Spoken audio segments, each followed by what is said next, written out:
دوسرے بین الاقوامی ناٹیکل مقابلوں میں چینی کیڈٹس اور مڈشپ مین کی ٹیم نے 4 گولڈ میڈلز جیت کر فتح اپنے نام کر لی، جبکہ سری لنکا کی ٹیم نے دوسری پوزیشن حاصل کی۔ کمانڈر کراچی رئیر ایڈمرل اطہر مختار نے جیتنے والوں میں ٹرافیاں اور انعامات تقسیم کیے۔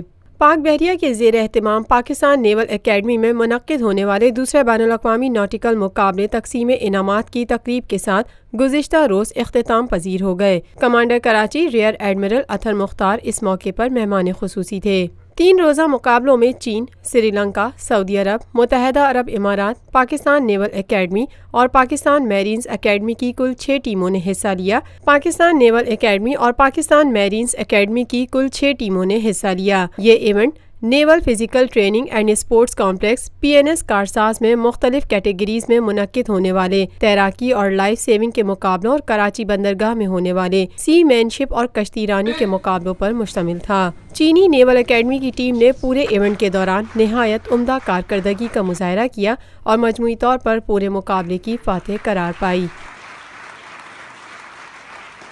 Lotus lake towers, a groundbreaking endeavor by Lotus Properties.